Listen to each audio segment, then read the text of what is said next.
in particular, our friends at the range there, our Space Force friends, gave a clear for the range today. That's awesome. They're doing their job not only with weather but the safety. We also heard a little earlier in the count this morning that the range reported there are no COLAs this morning, which are collision avoidance assessments. So we are good for our first initial part of the launch window this morning, 5:34. All steps are complete prior to terminal count. Yeah, big thanks to the Space Launch Delta 45 folks for all their support. So looking ahead to terminal count, we just heard the call that the spacecraft is configured for flight. That includes being transitioned to internal power. And then, like I mentioned before, the next few steps are all about getting the launch vehicle and the spacecraft able to live on their own. So those are the things coming up here. We do have this release of the built-in hold. The eagle-eyed viewers that can see behind us might have noticed that there's a clock sitting at T-minus 4 minutes and holding. It's been that way for our entire show so far. That will then sync up with our L clock you see on screen at this moment, and those will count towards 0 together. Again, everything looking great for liftoff on time here at 5:34. Yeah, Joshua, as we come out of this hold, what's very impressive this morning is this Atlas 401. We heard Jermaine talk about it. It's a 401 configuration, a 4-meter fairing, 0 solids on it, and 1 single Centaur engine on the second stage. This is a great configuration for the Lucy mission. It is the most common flown configuration by United Launch Alliance, and this will be the 89th Atlas V launching, so we're very proud of that. 2, 1, mark. And there we go. The clocks are released, so we are ticking down here towards liftoff. Ground pyros enabled. Yeah, we'll hear the team securing a lot of their things, getting their final configurations in place, and making sure the rocket is ready for a T0 liftoff this morning. So the team will be working very quickly. Yeah, and opposed to the missions that we might be used to with where we're hitting a low Earth orbit trajectory, this one is going into deep space, and so we'll be exceeding escape velocity of Earth this morning. So that's up and over 25,000 miles per hour. We know that over the course of Lucy's mission, she will get up to about 400,000 miles per hour. So very, very fast with all those Earth gravity assists. And for those that are in the physical area, you'll also notice that this rocket will take a little bit more of a southern track than we're typically used to seeing. We usually see rockets take off more towards the northeast. This one will move a little bit more towards the southeast than is typical. Yeah, and with that southerly trajectory, people ought to be able to see some great things with the weather the way it is today. 3 minutes.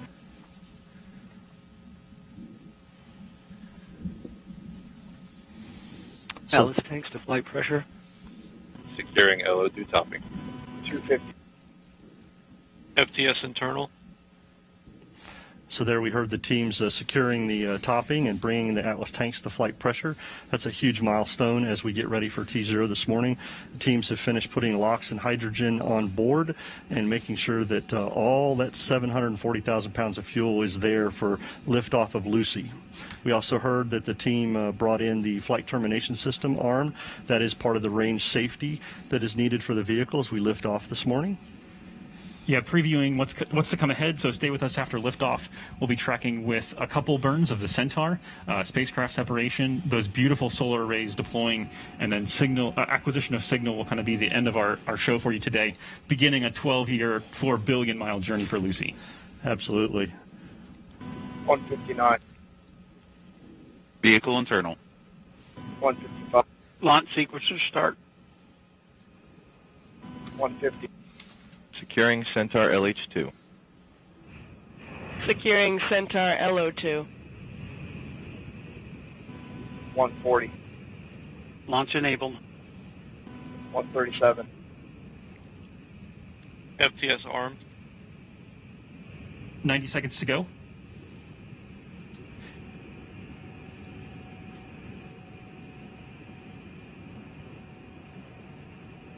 $120. OCU's armed. FCS count started.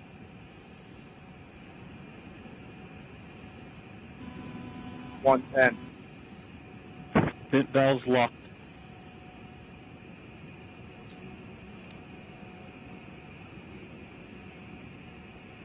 $1 minute. Rock, report range status. Range green. All right, so stay with us again after liftoff. We'll also have the voice chiming in from Rob Kesselman from ULA. He'll be providing the launch vehicle ascent data.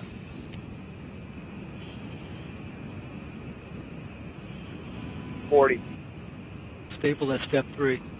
So that's a great sign right there. Stable at step 3. Everything is at flight pressures. Or now the only thing left, Joshua, is that final status check with the whole team. 25 seconds. Status check. Go Atlas. Go Centaur. Go Lucy.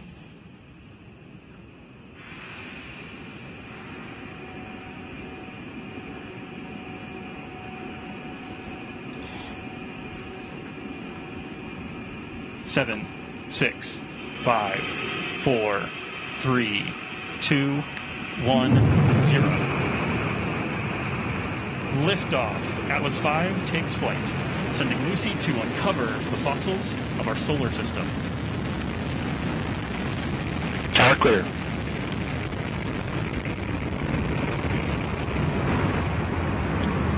RD-180 propellant utilization has gone to closed loop control. The vehicle has begun the pitch yaw roll maneuver.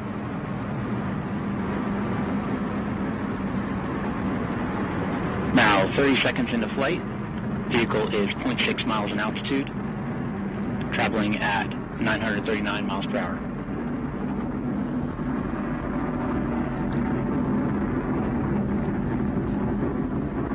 RD-180 performance continues to look good at this time.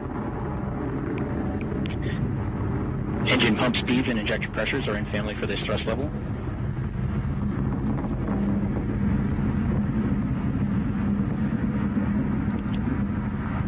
Atlas vehicle attitude remains stable at this time. Attitude rates are near zero in all axes.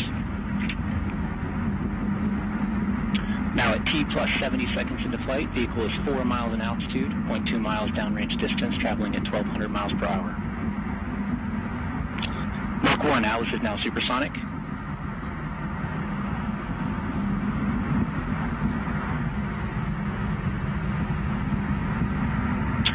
Vehicle is now passing through max Q, maximum dynamic pressure.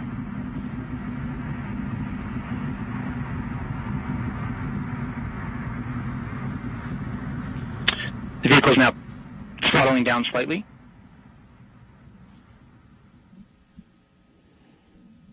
RD-180 engine parameters continue to look nominal after their prior adjustment to the thrust level.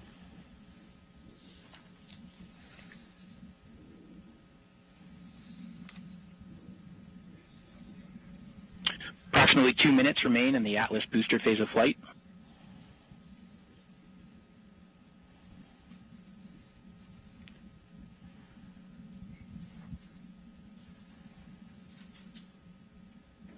The Atlas V rocket weighs now just 1/2 of what it did at launch, burning propellant at a rate of 2,600 pounds per second. Vehicle is now executing closed-loop steering.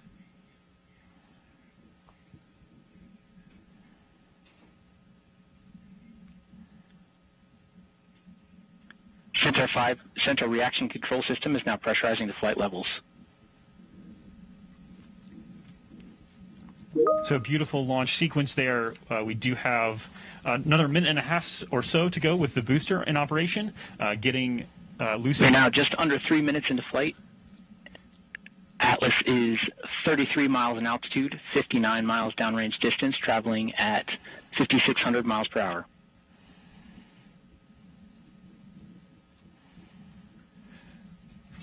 So Lucy being lifted up out of the atmosphere by the booster, getting on its way into a park orbit before we get towards... All first stage vehicle systems are operating as expected at this time.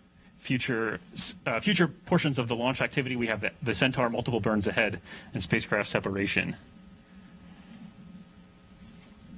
Yeah, the big milestone we should see, Josh, coming up is booster engine cutoff, which would be the first stage cutoff and then stage The main separation. engine is now throttling to maintain a constant 5G acceleration limit. We're going to see a few things happen pretty rapidly. The booster will cut off just after 4 minutes, and then within the next 15 seconds after that, we should see the Atlas separate from the Centaur, and then the Centaur engine ignite for its first burn. Centaur has begun the boost phase chill-down sequence, and the RD-180 is now throttling to maintain a constant 4.6 G acceleration limit. Boost phase chill-down sequence has completed, and we have BECO, booster engine cutoff, and a successful stage separation event. So what you're seeing on screen is an animation that's being driven by actual telemetry Boost head on the data. RL-10. So we are watching these things in an animation happen here, but they're happening in real time as well. And mesh 1, we have ignition for the first burn. All right, so there we go. We should see the fairing jettison here. We have indication of good payload fairing jettison. And there we go. All right, Nick, so that wraps up the first round of major milestones here. Still very much in the middle of dynamic flight. The T system on the RL-10 is now in an open-loop burn-off mode to burn off excess fuel in the early portion of this burn. So walk us quickly through, Mick, what are we looking for in this burn and the next one? So this burn is going to end with MECO getting Centaur and Lucy into its park orbit around Earth. And then we will then get into MES 2, which will get us into that transfer orbit, getting Lucy on its way. Awesome. So that's going to do it for now. Finishing up the initial launch activities, everything sounding like it's going perfectly. Daryl, back to you. Thank you, Joshua and Mick. A beautiful launch out here from our vantage point. Incredible. All right. Lucy was built at the Lockheed Martin facility in Colorado before arriving at the Cape Canaveral Space Force Station for launch. Engineers at Lockheed's Waterton facility use lessons learned from prior spacecraft like New Horizons and OSIRIS-REx to build Lucy. And in July, Lucy was packed up and flown on board a United States Air Force C-17 cargo plane from Colorado to the launch and landing facility runway at the Kennedy Space Center. From there, Lucy was transported to an Astrotech Space Operations Processing Facility in nearby Titusville for final preparations before liftoff. Yeah, just a few miles from here before it was brought to the pad. For more about how Lucy was built, let's send it over to NASA's Megan Cruz. Hey, Daryl. Yeah, right now I'm joined by Ari Vogel. He's the Deep Space Exploration Director at Lockheed Martin Space. How are you? I'm doing wonderful. Thanks so much for having me. Wasn't that just a beautiful launch? What did you think about that? Incredible. You know, seeing it go over the clouds and brighten up the whole sky was just fantastic. Yeah, to see it rise over the clouds, because, you know, we lost it a little bit because of some cloud coverage, but then it just rose out of it. It was so beautiful. And, you know, I really wanted to talk to you because your team at Lockheed Martin Space knew that you were going into a project that would require you to develop a spacecraft that would travel farther than any other solar-powered spacecraft ever. I mean, was that intimidating? You know, it was a really exciting challenge to solve, right? And obviously, the most prominent feature of Lucy is their big solar arrays. Each one is about the length of a bus. And, you know, what we did is we basically just broke the problem down into smaller pieces and then applied systems thinking to make sure that the design trades we were doing didn't impact, or that we fully understood the impacts for over the 12-year mission. So, you know, being the farthest solar-powered spacecraft is certainly something that was difficult to prepare for, as is going to a record 8 asteroids in one mission. But that's why we have such a comprehensive Test Like You Fly program at Lockheed Martin, and we took it through the ringer at our facility in Denver. Yeah, and you did it all within 14 months. That's during a pandemic. That's incredible. Can you talk to me about the challenges of that? Yeah, you know, it's really awe-inspiring. I mean, to be able to build a one-of-a-kind spacecraft during normal circumstances is incredible. And the team just really pulled together, didn't miss a beat, connected and collaborated, you know, made sure that we didn't have any mistakes. And it really accelerated some of our digital transformation initiatives too, having to work during the pandemic. And not a single shift was missed during integration and test due to COVID. So team just did an awesome job, leadership with the preparation and the over-communication and the transparency. And then all the team, you know, just didn't let their commitment to Lucy waver. And I think the thing that I'm most proud about actually is that through it all, we still continued all of our STEM events, all our mentoring, our coaching, Lockheed Martin, NASA, Southwest Research Institute, hundreds of thousands of hours into that. So it was really, really a great job. And really quick, you also built the antenna that's on there that's going to help us communicate with Lucy. Can you tell me a little bit about that? Yeah, we did. 6.5 foot wide antenna that we built. Main job is to do the communication between the spacecraft.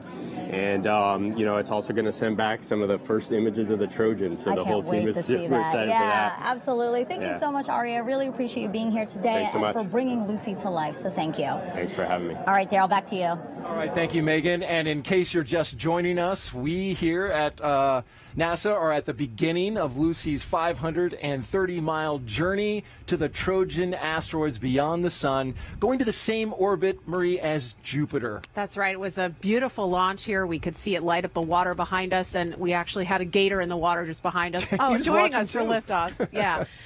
Lucy is named after a skeleton fossil more than 3 million years old. Lucy was an early human ancestor, and the Trojan asteroids are fossils, too, of how planets were formed.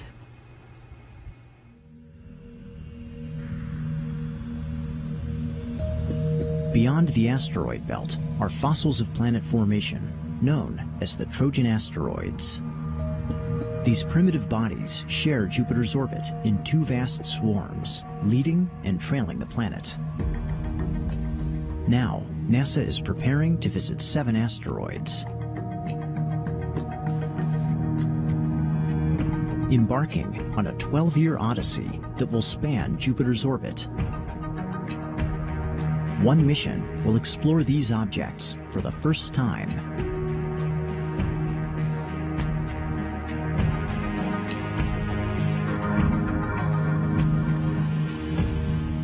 Lucy, the first mission to the Trojan asteroids.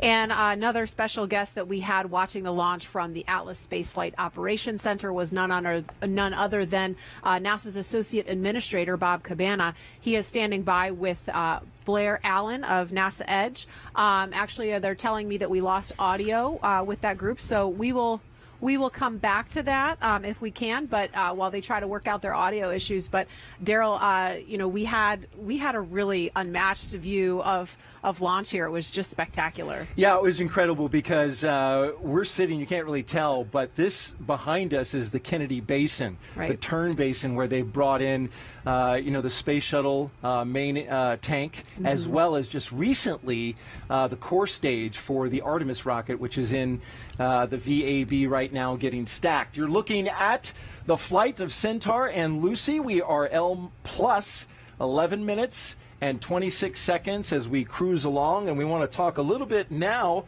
about the message that Lucy is going to be sending. That's right. Lucy is carrying something on board. Aside from her scientific instruments, she's got something a little more philosophical. There is actually a plaque affixed to the side of the Lucy spacecraft, and it contains quotes and messages from artists, poets, and thought leaders. And the plaque is meant to serve as a time capsule of sorts for our own descendants.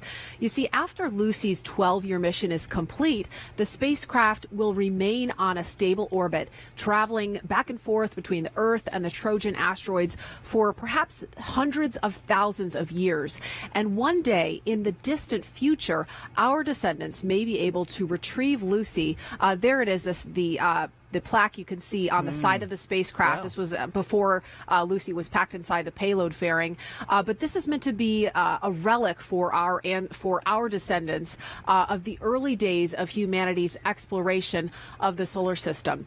And when they do, they will see some great messages. We'll see those. We'll talk more about those in just a couple of minutes. We actually we do have it. So this is a representation. It's hidden a little bit behind your computer, Daryl. Oh, yeah, let me get that down. Thank you. But this is the actual plaque on the spacecraft is about a tenth of the size of this, so this is blown up. Yeah. But it's got a diagram on it. This shows the positions of the planets as they are today on the day of the Lucy launch. That's right, and there are some great quotes. You mentioned some of the great philosophers and thought leaders over time. Down at the bottom left, you can see that one there is from Albert Einstein. The important thing is to never stop questioning. And then in the middle, we've got the Beatles. In fact, every single Beatle is here, including John Lennon. And he says, we'll all shine on like the moon and the stars and the sun. And then up here at the top, actually right here on the far right, we've got Amanda Gorman, who just came to recent fame at the presidential inauguration. And she actually wrote this poem specifically for Lucy. And there's a great quote in here. She says, hope implores us, may the ancient study and the uncompromising core of us to keep rising for an earth more than worth fighting for. Great words from a young poet. Yeah, she's an amazing poet. Just blows me away. We are going to now get a look at some more of the messages that we intend to leave behind for our descendants. Take a look.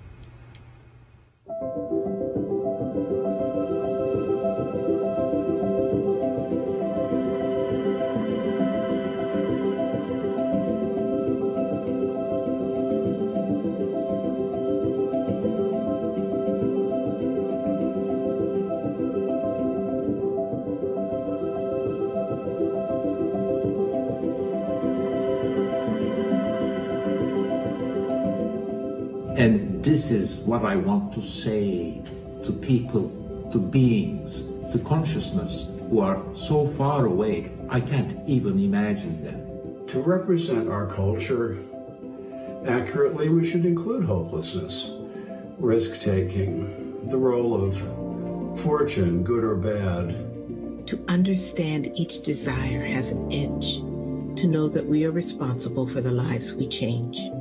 No faith comes without cost. No one believes without dying. There are no curses, only mirrors held up to the souls of gods and mortals. Remember, you are all people, and all people are you. Remember, you are this universe. This universe is you. I would just like to say that this wonderful emissary to the Trojan asteroids is itself a message. Lucy speaks for all that is best about human ingenuity, curiosity, and endeavor. Do you still have birds that wake you up in the morning with their singing, and lovers who gaze at the stars, trying to read in them the fate of their love? If you do, we'll recognize one another. And receive those words inscribed on a plaque from all of us, for all of us, filled with those aspirations and that inspiration and that imagination that we need so much right now.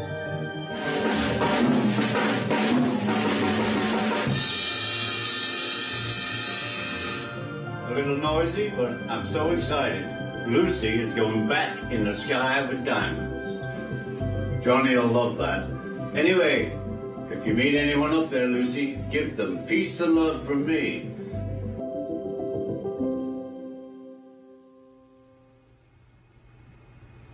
All right, we've got that audio issue taken care of, so we're going to go over now to NASA Edge's Blair Allen, standing by with Bob Cabana. Blair? Thanks so much, Marie. Yeah, sorry about the technical difficulties. You know, the launch was so impressive, even our gear was affected. But Bob, it's really impressive to see this launch this morning. Tell us, how is it from your perspective? Well, first off, from my perspective, I got my very own NASA Edge microphone. I'm just elated. Now, Blair, you know, anytime you see a rocket ship leave planet Earth, it is an experience. It's a feast for the senses, sight, sound, and feel. It's emotional. And having Lucy on board, I mean, this is the coolest darn mission, going to the Trojan asteroids. Looking back at the beginning of our universe 5 billion years ago, absolutely amazing. And that's kind of what's impressive. I mean, we're talking about this important science mission, but here at Kennedy, we've had 24 launches so far. What's going on? Well, I tell you, first off, I could not be more proud of our NASA team, our contractor civil service team that has persevered through this pandemic, not missing a beat, you know, making all our missions. I mean, we've launched humans to the International Space Station for the first time since the end of the shuttle program during it. We've launched Perseverance to Mars. You know, we're getting ready to launch James Webb here in December. That's going to be amazing. And getting Lucy off on time. You know, if we didn't get off in this launch window, we're talking another year before we launch. Yeah, and that is impressive to see how things came together so perfectly. But tell us a little bit about what's coming down the pike. We've seen a lot of things happen here at Kennedy and lots of things to look forward to. Well, absolutely. You know, I mean, first off, from a science mission point of view, of course, next month we're going out to the West Coast for DART. Then we're coming back here in December for IXPI. In December, down in French Guiana, we're launching James Webb. what an amazing telescope that's going to be. A 21-foot mirror, you know, and then a solar shield, a sun shield the size of a tennis court. You know, they talk about the 9 minutes of terror landing on Mars. Right. We're talking 4 weeks of nail biting as that thing unfolds. But to look back 13.5 billion years, almost to the beginning of our universe, you know, 350 million years from the beginning, it's going to be amazing. And then over in the vehicle assembly building over there in High Bay 3, stacked up, is that awesome Space Launch System, that Boeing core stage with the Northrop Grumman solids and those 4 Aerojet Rocketdyne RS-25s. Yeah. The Orion spacecraft rolls over here on the 19th, stacked down on top. It's going out to the pad for a wet dress rehearsal, and then we're going to launch it to the moon. We're going to do that first test flight without crew in preparation for going back to the moon in a sustainable way so that we can go on to Mars. Just so much going on. I love it. Thank you so much for being on the show. From Center Director now to NASA Administrator, back to you, Marie. Great things here at NASA. All right, thank you, Blair. One of the asteroids Lucy will visit, Euripides, has already given researchers a recent surprise revealed by the Hubble Space Telescope. Take a look. On January 9th, 2020, NASA's Lucy mission team revealed that the spacecraft would be visiting not 7 asteroids as planned, but 8. As it turns out, Euripides, one of the Trojan asteroids along Lucy's path, has a small satellite or moonlet orbiting it. Finding these tiny new worlds before Lucy is launched in 2021 means that the team can investigate their orbits and plan for more detailed follow-up observations during flybys. Dr. Keith Knoll and other Lucy Science team members have been using the Hubble Space Telescope to search for satellites and rings around Lucy's targets. This can be challenging since the raw images are often filled with bumps, blobs, and diffraction spikes. The Lucy team didn't see any evidence of a new satellite until November 2019. After experimenting with the brightness and contrast on the Hubble images, Dr. Knoll saw a peculiar faint spot near the much brighter Euripides. Dr. Mike Brown, another team member, noticed the spot showed up in a slightly different position on another set of Hubble images taken 2 days later. This change suggested that the spot was an orbiting satellite. The team went back to Hubble and got 3 more chances to make observations of the possible new satellite. On the first 2 tries, the little moonlet was nowhere to be found. But on the 3rd observation, on January 3rd, 2020, they found the possible new satellite again. It was clearly visible next to Euripides, which was over 6,000 times brighter. This huge difference in brightness suggests that the satellite is less than 1 kilometer in diameter, very small compared to Euripides at 64 kilometers. With a few more Hubble observations, the team pinned down the new satellite's orbit, and they proposed a name. The International Astronomical Union approved, and from now on the little satellite will be known as Quetta, after Enriqueta Basilio, the first woman to light the Olympic cauldron. Evidence indicates that the Trojan asteroid Euripides is the largest fragment from a massive asteroid collision that happened billions of years ago. It is possible that the new satellite Quetta is a remnant of that catastrophic event. Whether with Hubble or with the Lucy spacecraft's flyby, each observation enriches our understanding about the Trojan asteroid's formation and Euripides' relationship with its newly discovered companion. The discovery of this new moonlet around the Trojan asteroid Euripides is just a preview of the incredible scientific knowledge that will be captured by the Lucy mission as it explores this area of our solar system. All right, our next guest is one of the great minds behind the mighty Atlas V, which just had another spectacular launch here. He's standing by with Franklin Fitzgerald from NASA Edge over at the ASOC. Franklin? Yeah, thanks, Marie. I'm here with Scott Messer, ULA Program Manager. Scott, how did the launch go from ULA's perspective? Well, it was near perfect so far. We never claim success until we separate and get the spacecraft where it wants to be, but so far the first stage was great. The countdown was very quiet, and it's a beautiful launch so far. Great to hear. This is a mission unlike any other before it. Can you tell us exactly how unique the trajectory was for the Atlas V on this mission? Yeah, so certainly the trajectory for the spacecraft is very unique, probably never been done before. But from an Atlas standpoint, we've launched many planetary missions over the years, and we just kind of did our standard thing in order to get the spacecraft ready to go. You know, getting ready for this mission through COVID was a challenge for, I know, many people. Were there any challenges that you had to overcome? Is there any kind of anecdote that you can tell about this mission? Yeah, so the team, it's been a very aggressive week, a couple of weeks with us. You know, we launched Landsat 9 just a few weeks ago, turned around the end of the week. So we launched on Monday, and we turned around and had the wet dress rehearsal here for Lucy on Friday, and then turned around and did our Vulcan PTT test here. So it's been really a very exciting week for the team here, and the team has worked really hard through all the COVID stuff, through all of the activities, in order to maintain the launch date. And here we are right at the beginning of the window, and a beautiful launch so far. Absolutely. Well, Scott, we wish you the best of luck over the next 12 years, and thanks for joining us here on the show today.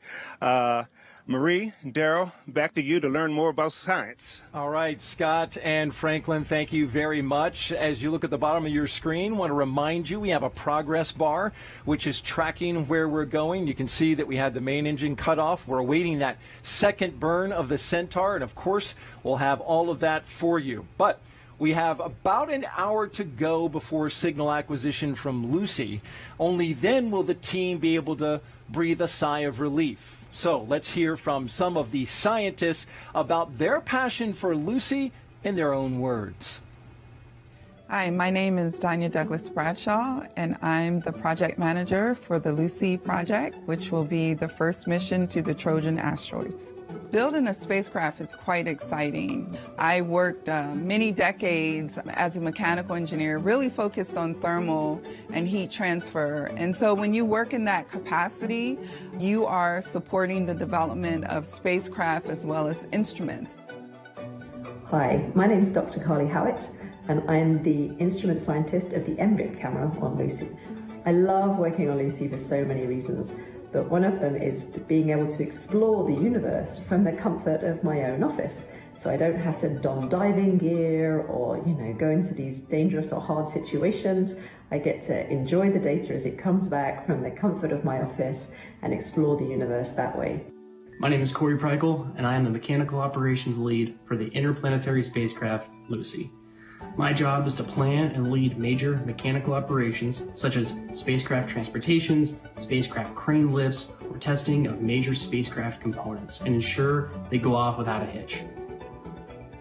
My name is Mike Zakaric. I'm the Deputy Project System Engineer for Lucy.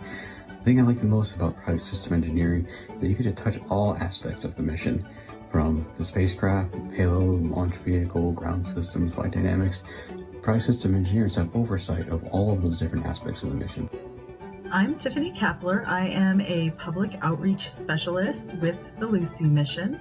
And one of the things that I love about my job is that it gives me an opportunity to use my creativity and share my enthusiasm for science with others while I get them excited about space exploration. Hi, I'm Rick Berry, and I am the Configuration Management Lead for the Lucy mission at Goddard Space Flight Center. We're building spacecraft, we're building payloads and instruments at Goddard. We coordinate with our team members to ensure that the configuration management is correct by managing the changes and the requirements. Hello, my name is Elizabeth McCall, and I'm the Project Support Specialist for the Lucy Project. One of the more memorable experiences I've had was just in July of this year. I was able to fly with the spacecraft from Colorado to Florida on a C-17. My name is Vince Elliott, and I'm the Lucy Deputy Project Manager over Resources. I lead a team of 12, and they are exceptional at what they do. It also means I get to work with some of the brightest engineers and scientists the world has ever known, doing something that I love. Hi, my name is James Traley, and I'm a producer and animator at NASA Goddard Space Flight Center. And I created the video series you're currently watching right now. I'm so excited to see Lucy launch, and I can't wait to share the complex and exciting discoveries that we make out there at the Trojans to you, the public, through film and animation. Go NASA, go Lucy.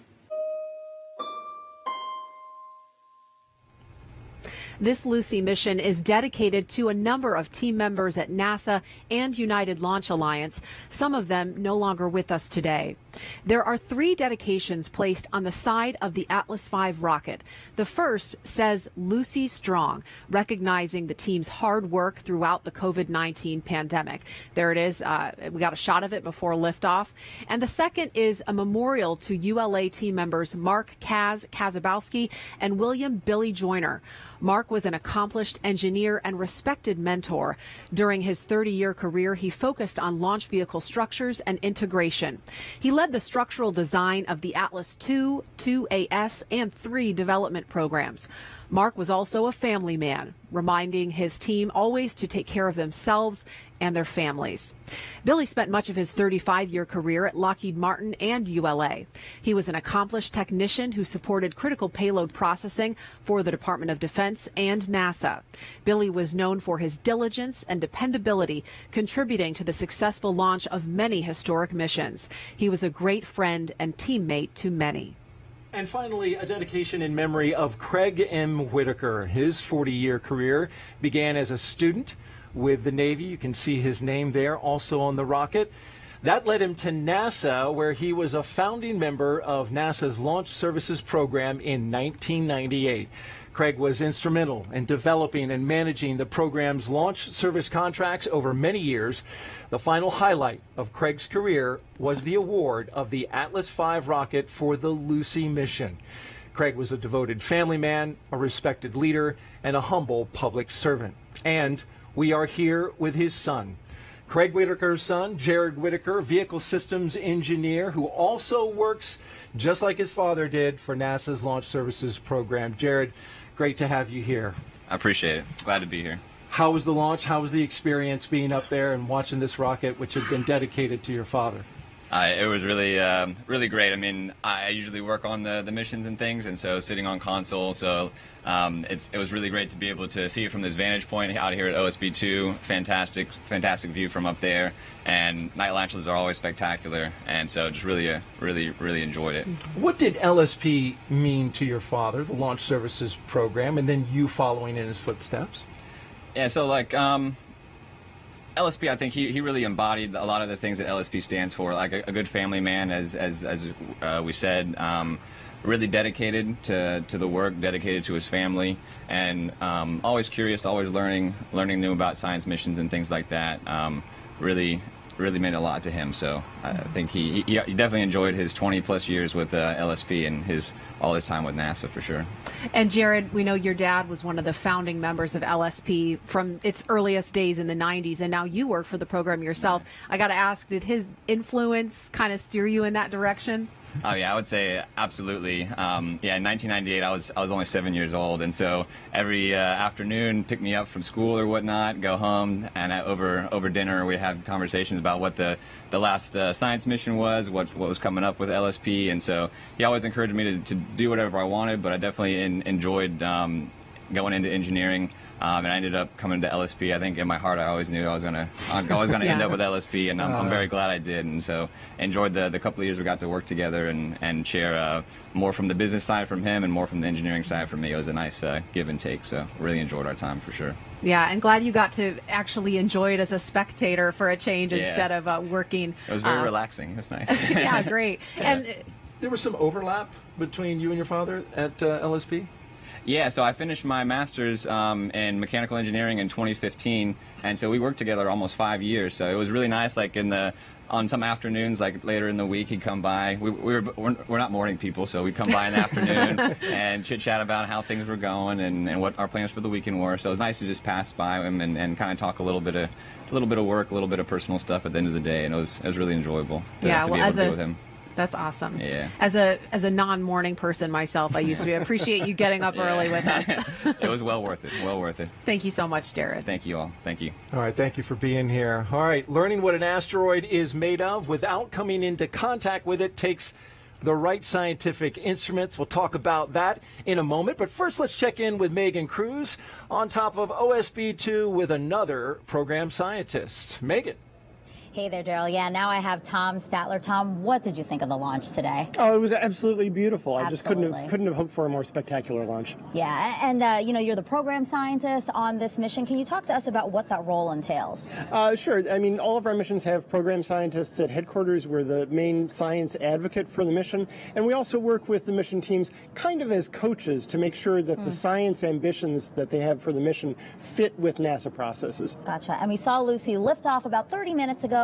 Can you talk to us about how her three main instruments are going to work together to study the Trojans? Sure. So Lucy has three main instruments. There's Lori, which is a high-resolution black and white camera, Lorelf, that is a spectroscopic camera, and Latesse, that is a thermal imager, like a no-touch thermometer. And so we'll be able to get detailed images of the landforms, the craters, cliffs, landslides, anything else that's been going on the surfaces. Lorelf will be able to tell us about composition, so we'll get an indication of the mineralogy, the chemical composition, and Latesse will tell us from the temperature readings, what's the texture of the surface? Is it rocky? Is it sandy? Is it gravelly? They all work together to tell us what's going on these asteroids. Wow, without even landing on them, that's amazing. And we know that Lucy was named after the Lucy fossil. The Lucy fossil was named after the Beatles song, Lucy in the Sky with Diamonds. And actually, Lucy actually has a diamond on board. Can you talk to us about that? It does. So the Latesse instrument, that touchless thermometer, is an interferometer, and people who are into instrumentation know what that means. But in an interferometer, you need to divide the incoming light into two paths, and so you need a device, an optical device called a beam splitter. And one of the best ways to make a beam splitter is to make it out of synthetic diamond. So there is a synthetic diamond, not a natural diamond. It's a pretty big one. I understand it's about 20 carats, which would make a big Would make piece a of good jewelry. diamond, right? But Yeah. it's an industrial piece of synthetic diamond that's really essential for getting these temperature readings on the surfaces of the Trojan asteroids. Awesome. And you're also the program scientist for DART. That's scheduled to launch next month. Can you tell us about that experiment? I can. Well, DART, like Lucy, is going to an asteroid, and that's where the similarity ends. Okay. Because DART, Lucy, of course, is going to the Trojan asteroids in the outer solar system, and DART is going to a near-Earth asteroid, not so much with the intent of studying it, but to demonstrate that we have the technological ability to be able to deflect an asteroid if we're ever in a situation where there's an asteroid on collision course with Earth. There is not one now. No known asteroid is on a collision course with Earth, and the asteroid that we're going to collide with deliberately with the DART spacecraft is not a danger to Earth, and there's nothing that we can do to make it a danger to the Earth. But we're going to test our ability to target an asteroid, to execute a kinetic impact, that is, run a spacecraft into it, and then we're going to test the asteroid's response to that impact. How much do we move it by, and how effective that will be to protect Earth in the future. Sounds like a movie. Strange, huh? No, maybe not with as dramatic a script as some of the past movies, but it'll be very exciting when we execute the kinetic impact and then get the data from ground-based telescopes afterwards that tells us what we actually accomplished. Great, Tom. Thank you so much. I appreciate you being here. Thank Marie, you. back to you. All right, thank you, Megan. If you're just joining us, we had a spectacular launch this morning in Florida. NASA's Lucy launched into the sky with a diamond, a pretty big one, it sounds like, apparently. About 36 minutes ago. And the spacecraft lifted off on a United Launch Alliance Atlas V rocket from Space Launch Complex 41 at Cape Canaveral Space Force Station. That was at 5:34 a.m. Eastern Time. And in just a little bit, we expect to hear confirmation of spacecraft separation. And there's a replay of the launch from this morning. A beautiful shot there as you see the Atlas V launching away from Space Launch Complex 41 here at the Cape Canaveral Space Force Station. It was a beautiful launch, and every launch is always a little different, right? We had some clouds up high, and it went behind them and then popped back out. Yeah. I love that. I love when it illuminates the clouds, because you don't, I mean, it's pitch dark behind us now, and so you don't even know they're there, and the rocket just lights up the entire sky, and it's stunning. It's like a sunrise. Wonderful. All right, the Lucy spacecraft, named after the early human fossil and the famous Beatles song, is just beginning a 12-year mission to uncover the mysteries of our outer solar system. Lucy shows us more. Lucy's long journey to space begins today, but her story actually started years ago. It took a team of scientists and engineers many years to plan where Lucy would go and what she would have to do.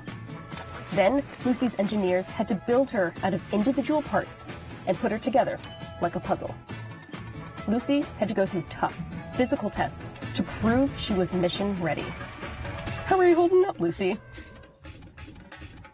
These are the vibration and acoustic tests to make sure that Lucy won't lose any screws during the shaky launch on a rocket. Lucy wasn't quite ready just yet. The engineers still had to be sure that she was prepared for the harsh environment of space. They chilled Lucy to freezing temperatures, then warmed her up to scalding hot temperatures in the thermal vacuum test. Sure, those tests weren't easy, but they prepared Lucy for the long adventure ahead. Have ignition and lift off.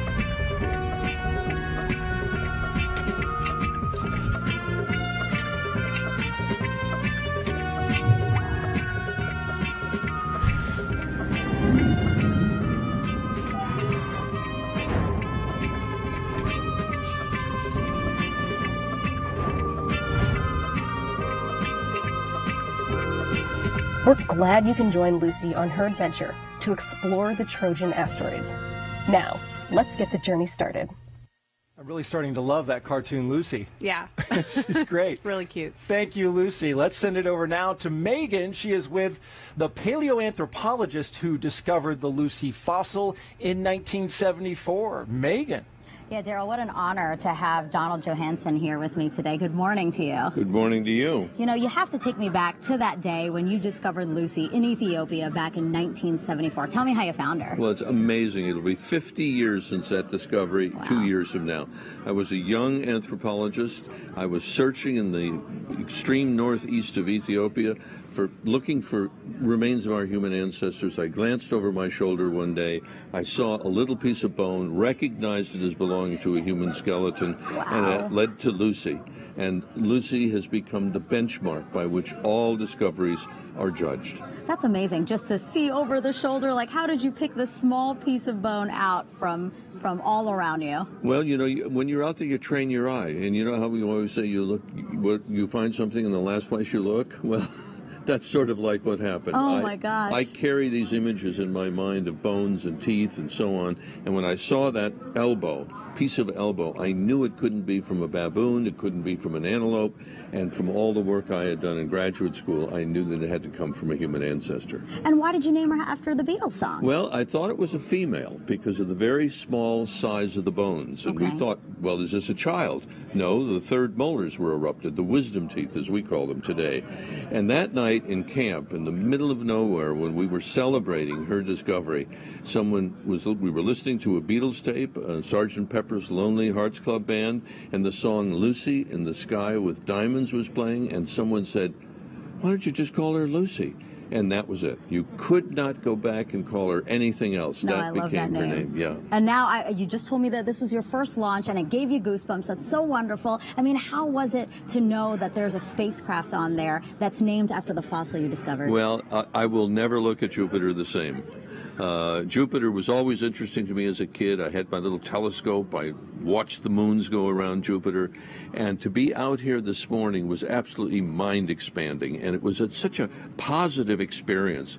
You know, the world is going through some tribulations. Something as positive as this is, people should look at and see what the creativity of the human mind can do. Yeah, Don, and there it is. you. She's on her way. Yeah, I'm and so glad you were here And for she will tell this. us so much. Yes, and awesome. I just had goosebumps. Yeah, perfect. Thank you so much for being here. I appreciate it. Why don't we send it back over to Joshua and Mick for another update on Lucy. Hey, thanks so much, Megan. Unfortunately, we didn't quite fly over Ethiopia. We did fly over part of southern Africa on our way there, and we're in the middle now of the second burn of the Centaur. Mick, talk to us about what the second burn is. So main engine start did occur just a few minutes ago, and this will get Centaur and Lucy into its transfer orbit, leaving the park orbit around Earth, heading into that orbit, to get Lucy on her way to the Trojan asteroids. So very important burn. This will last about 6 minutes and to get her the velocity and everything she needs to go to get on her way to the Trojan asteroids. There you go. So just under about 4 minutes left in this burn. So going back today, we did kick off at 5:34 on the button and got a report. Storage pressures during the burn. From storage bottle pressures look good. From the ULA commentator Rob Kesselman, ULA always expecting excellence, but he reported that the booster performed better than expected. I'm not sure what's better than excellent, but they got it today. Yeah, it just means we had some great performance from the first stage booster in the RD-180, putting Centaur into the proper orbit and that injection that they needed for getting Lucy on her way. And now that we're into main engine start 2, that just means we have a more precise trajectory, and everything's looking good. The spacecraft customer and ULA and Launch Services Provider program are very happy at this point. Yeah, so Lucy, after this burn is completed, we'll then wait a few more minutes before we get into separation from the Centaur.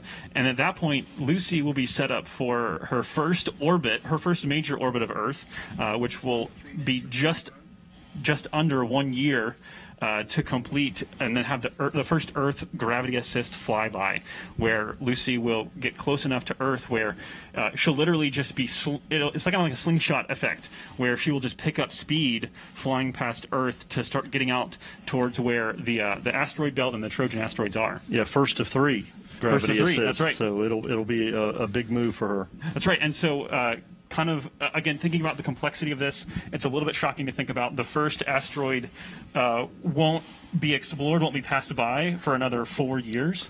And then beyond that, there's another gravity assist later on down the road after a few Trojan asteroids being explored. Yeah, 12-year mission. Very excited about this. We just started this morning, right?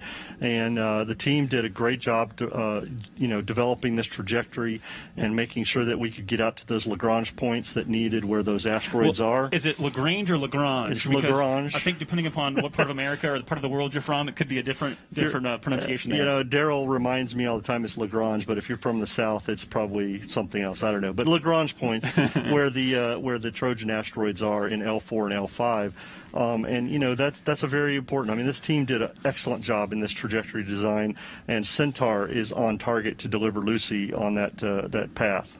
Yeah, so the Lagrange points, a little explanation there. So for every pair of planetary bodies that are interacting, that are kind of engaged, there are 5 Lagrange points, and those 5 Lagrange points are in very consistent places. And what that means is that a lot of people have this notion that if you're in low Earth orbit, the space station, for instance, that you are in 0 gravity. This is actually a misconception. You're in what we call microgravity. Yes. And so as you're in orbit, you're essentially falling around the Earth. And so gravity is still about 98% of what it is right here now. And so when you're at a Lagrange point, there's actually a balance of gravitational forces where you're able to essentially sit there in what really is a 0 gravity. That's probably a more appropriate place to describe 0 gravity. Again, you mentioned Lagrange points 4 and 5. That's where these 2 groups of Trojan asteroids hang out. And these are actually nowhere near Jupiter. So they're Jupiter's. Sorry, we're getting calls here. Good performance here on the Centaur still, as they're about to wrap up this second burn, again, preparing for spacecraft separation. Seconds till MECO 2.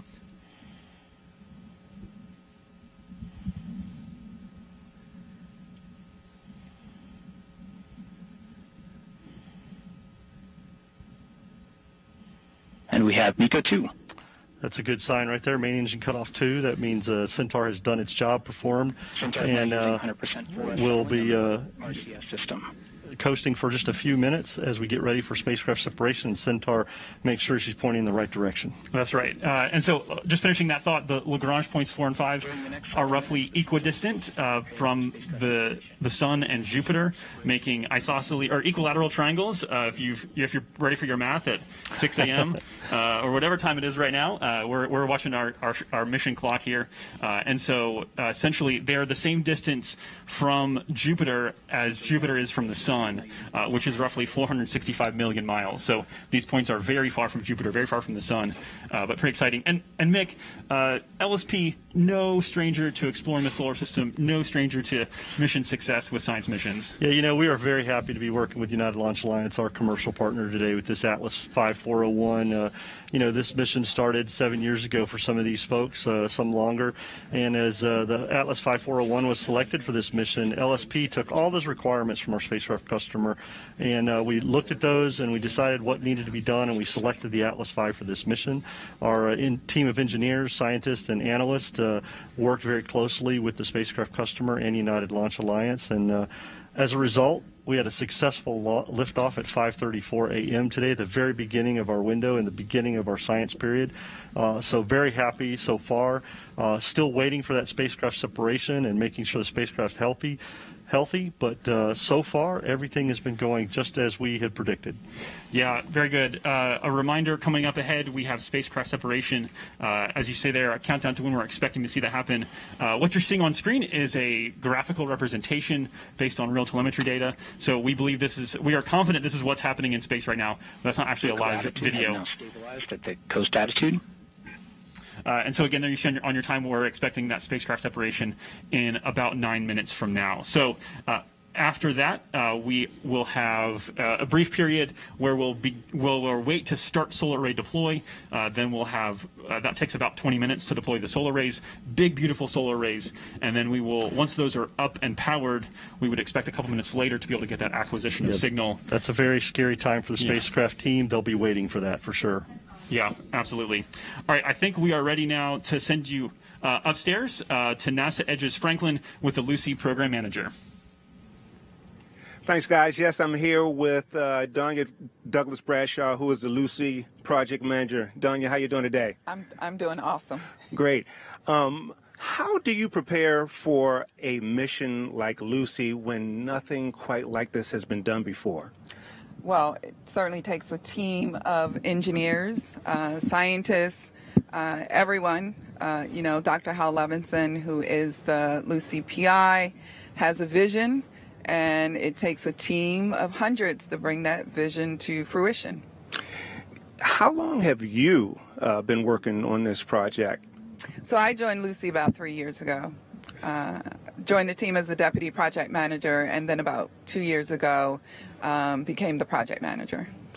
Now, do you have any exciting stories to tell about this mission? Because you all had to work through COVID to get this thing up and running. Yeah, COVID happened in March 2020 unexpectedly, and there was a lot of uncertainty around that. And but this team and this spacecraft development led by Lockheed Martin quickly, rapidly, without missing a beat, put together a plan to enable us to re-engineer the integration and test program. I know within the last 2 years, the components for the spacecraft were, compiled, but it wasn't even put together. How did you get that all up and running basically in a little over a year? Yeah. So, I mean, the plan, you're right. When the pandemic happened, we were about 5 or 6 months away from the start of our spacecraft integration and test program. And so there was a lot of uncertainty, but the entire team came together and really devised a way to keep people safe, do social distancing, adding the capability for folks to monitor the integration and testing remotely, using collaboration tools, online tools, just different techniques that were available to us. And so we were able to do that. Certainly there were some inefficiencies, but we were able to compress our schedule so that we could stick to this launch date. Great. Donya, thanks for joining us this morning, and continued success. Thank you very much. All right, Daryl, back to you. All right, Franklin and Donya, thank you so much. Earlier you heard a little bit about the Lagrange points. I got a primer from Mick and Joshua, and so now let's revisit that. Lagrange points are two gravitationally protected zones that are around the orbit of Jupiter. Here's Principal Investigator Hal Levinson and Lucy to help explain. The Trojan asteroids are found in Lagrange points, which are these special places that lead or follow a planet in its orbit by 60 degrees. And it's sort of where the gravitational force of the planet and the gravitational force of the sun all cancel out. So if you put an object there, it will stay there for a long period of time, basically forever. So when we see objects there, these are objects that we know were in place a very long time ago. So if you just take a random asteroid and just put it in the outer solar system, the gravitational force of the 4 giant planets will just clear them out in a very short period of time. So they'll basically be gone. So the only places, it turns out, in the outer solar system where you can find stable regions are these Lagrange points. Lucy in particular is going to go after the Jupiter Trojans. We're trying to see a type of object that represents and constrains the formation of the outer planets. And you need to go to these Lagrange points in order to see that kind of object. One of the really groovy aspects of our mission is its trajectory, because we're visiting a record number of objects like these Trojans. And we do that with this very complicated dance, particularly in the beginning, where we are using the Earth actually as a gravitational slingshot. So Lucy will start off in an orbit very similar to the Earth, and then gravitational encounters with the Earth will actually pump it up so it gets out to the Lagrange points near Jupiter's orbit. So if you're going to understand how planets like the Earth formed, you have to understand how the bigger planets, which sort of dominated the whole process, came to be. And that's what Lucy is going to do. Well, that was Hal on tape. Let's join Hal live now, who is with Blair from NASA Edge. Guys, take it away. Thanks so much, Daryl. Hal, obviously an incredible launch. You've been very involved and very important to the Lucy mission, but tell us about the experience of being on console and seeing the launch this morning. It was one of the most exciting experiences of my life. It was truly awesome in the old-fashioned meaning of that word, right? Well, I mean, you've carried this mission for so long, so seeing this happen, what a great moment, not just for you, but for the whole team. Well, it's been a team effort, there's no doubt. Danya talked a lot about how it took a really village to build this spacecraft, right? And under some very difficult conditions. So, sorry. No, it's an emotional moment. I mean, this is a big deal. It is, and yes. it's been the last 24 hours has just been a roller coaster of excitement and build up, and everything was a success. Tell us a little bit about your history with Lucy. How did it all start for you? Oh, we started this project back in 2014. I think the first email that I have that had the word Lucy in the subject was in March of that year. And we've been working and competing against other missions since then. It's been a haul. And, you know, the amazing thing about doing something like this is that it was all paper and PowerPoint until about a year and a half ago. And then the folks at Lockheed took these concepts and built a spacecraft. And you know what's amazing, too, is you had a very interesting window. You really needed to launch today, or you'd have to wait a long time before you could try again. Well, we have a spectacular trajectory. I think you've been talking about that all day. We're going past an amazing collection of objects. And we have one chance really to do this. The planets are literally aligning in order to make this trajectory happen. So we either launch today, or a year from now we do an EGA, an Earth Gravity Assist. We could launch directly at that time too. So we had two chances, and luckily we got it off, and it's going. And you were able to you were on console, but you came up and actually saw the launch personally. I was not going to miss that, right? It's like witnessing a birth of a child, right?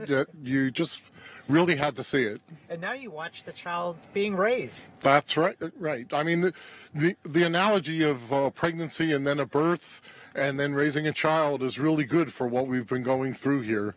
Great metaphor. Thanks so much, Hal. We really are excited for you and the Lucy mission. Back to you guys. Go Lucy. Hey, yeah, go Lucy indeed. We are standing by. For double check. In just 30 seconds, we are continuing to hear those calls that we are on back track. On at 20%. So obviously a big moment, especially for the ULA team. This would be the end of their task. Sensor is now spinning up in anticipation of spacecraft separation. 15 seconds. Huge moment here for all the teams, actually. Successful launch. 5 This seconds. is what it's all about. Spacecraft set. We have indication of successful separation of the Lucy spacecraft. So we're hearing some clapping here in the MDC here at the ASOC, Joshua, and that is a huge moment for all of the teams.